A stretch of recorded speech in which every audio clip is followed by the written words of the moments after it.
Welcome sa zip9.com. This video ay magsisimula tayo ng panibagong series, yung mga Q&A, no? So sa Q&A series na to ay sasagutin natin yung mga karaniwang tanong sa mathematics, no? So sa dito sa unang Q&A series natin, ilan ba ang altitude ng triangle, no? Well, ang karaniwang misconception dito is that isa lang yung altitude, no? Ang karaniwan ng pagkakamali nila, sinasabi nila, isa lang yung altitude. So the altitude is a segment, no? From the base, no, to the opposite vertex. Ito yung base natin, ito yung vertex, no? And perpendicular to the segment, no? So it's a segment, perpendicular to the base. So it's a segment from the base to the opposite vertex and is perpendicular to the base, no? Yan yung definition natin ng altitude, or a segment the other way around from a vertex to the opposite base which is perpendicular to the base. Kasi kung hindi naman siya perpendicular, pwede naman dito, napapunta dito. That's another segment that is not perpendicular, no? So yung definition natin ng altitude. Now, since sa triangle, meron tayong tatlong base or tatlong sides, we can take any of these sides as base, no? Tignan natin paano ibig ko sabihin. Tignan natin dito. For example, itong triangle na to, yung unang triangle. Now, sa unang triangle, for example, any of the three sides, I can take it as base. For example, ito yung gusto kong gawing base to. So, ano yung aking altitude? Yung altitude ko is the segment which is perpendicular to this segment and passing through the opposite vertex. Yung opposite, yung hindi siya connected dito sa segment na to. So, ang opposite, ito yon, di ba? Kung ito ang base mo, ito yung opposite vertex mo. Kung ito yung base mo, ito yung opposite vertex mo. Yung hindi kasama dun sa segment. Yung wala sa dulo ng segment na yon. So, or ng base na yon, kung sa triangle ang pinag-uusapan natin. So, if this is my base, I can create a perpendicular line. Sabi natin perpendicular, di ba? So, perpendicular siya sa base na to. And passing through this vertex, the opposite vertex. So, pag ako ay naglagay ng point dito, hindi siya pinamatamaan. Pag ako naglagay ng point sa intersection nitong line na ito, which is perpendicular to this segment, then the intersection and the point here, pag naglagay ako ng segment dyan, yun yung tinatawag natin na altitude, ano? Yung minsan height ang tawag natin dyan, no? Oh, sorry.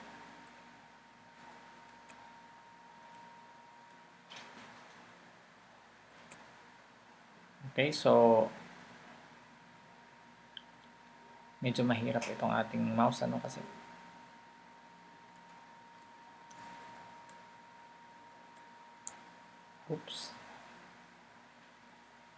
kailangan yata nating gumamit ng actual na mouse. Okay, so we have this one as a segment, no? So notice that if I move this one, no, pero palagi siyang perpendicular dito, no? That is if I take this as my base. However, if I take another segment as my base, for example, ito naman yung base ko, ang height ko naman, magagaling naman siya dito sa opposite vertex. Papunta naman dito. So, pwede ulit ako gumawa ng perpendicular line passing through this, no? And then, I can create another point here. And then, pwede ko ulit i-connect yung point natin dito. Thus, may another altitude. No? Okay? Okay? Yun lang ba? Pwede ko rin, of course, i-take to na base, yung isa, di ba? And then, I can create another altitude. Okay, so ano napapansin nyo? Sa isang triangle, no, meron tayong tatlong altitudes. Posible na magkaroon tayo ng tatlong altitudes. It's not only, it's not only possible, but palagi yan tatlo, no? And I think ang pinaka-special na makikita niyo or pinaka-interesting na makikita niyo is that the three altitudes actually intersect at a point, no? So, isa yung point of intersection nila, yung tatlong yan, no? Ang tawag natin dyan ay orthocenter. Hindi na ito kasama sa tanong, but at least alam nyo that the intersection of the three altitudes is called the orthocenter. Tanong, kung ang triangle ba ay right triangle, tatlo pa rin ba yung kanyang altitude? Yes, no? Kung if I take this one as a base, this segment as a base, then this is my altitude, no? Kasi perpendicular siya sa base and it connects the base to the opposite vertex. Also, if this is my base, yung patayo naman yung base ko, this one is also my altitude dahil perpendicular, di ba? By definition, the altitude is perpendicular to the base and connects the base to the opposite vertex, no? So, dalawa na yon. Another altitude ko is, ito naman yung base ko, no? And passing through here. So, I can create another segment here.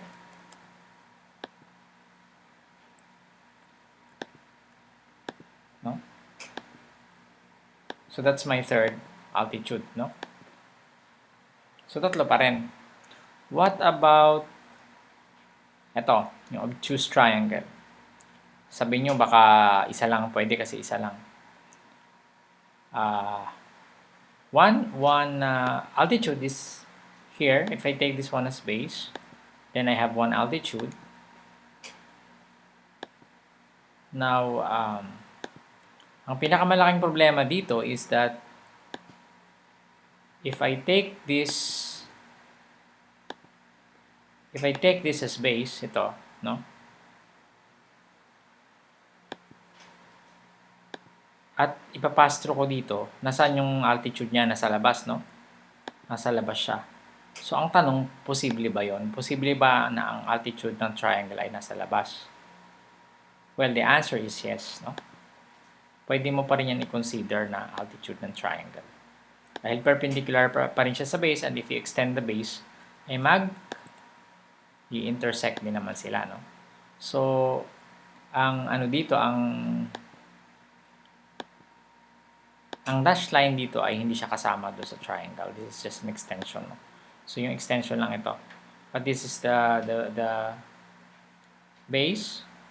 And then if we intersect this part, it's two lines. And then if we hide this one and connect the segment, this is your altitude, no? So, posible pala. Posible pala na yung altitude ng triangle ay nasa labas ng triangle. No? So, yan ang usually na hindi nilalagay sa mga books at usually hindi siya natuturo sa school, no? Another, I already took this one as base. So, ito na lang, itong isa na lang. So, paano naman kaya pag ito yung base? So, if this is my base, my opposite vertex ay ito, no? Kasi dito siya hindi connected, no? So, dito naman yung base ko. So, dapat ko to extend, no? I also have to extend this para yon. Ang altitude ko naman is ito, itong base. Itong part na to, no? Okay, so I think you get the idea, no? So tatlo pa rin yung kanyang altitudes. Okay? So for any triangle, meron tayong tatlong altitudes, no? Hindi lang natin, of course, hindi niyo na lang nakikita palagi sa drawing sa mga libro, but merong altitude siya na tatlo. Kahit gaano man yung shape ng triangle mo, yan may right, yan may isosceles, yan may man ay obtuse. So there are always three altitudes in a triangle. Okay, so I think we have answered this. We have answered our question. Ilan ba ang altitudes ng triangle? Ang sagot ay tatlo, no? A triangle has three altitudes. Okay, so maraming salamat. I hope meron kayo natutunan sa ating discussion. See you in the next tutorial, and mag-subscribe kayo sa Sipnayan sa ating YouTube channel, no, para makapanood kayo ng mga bagong videos natin. Okay, explore nyo lang yung ating channel pa. Marami na tayong videos dyan. And I hope you enjoy learning mathematics.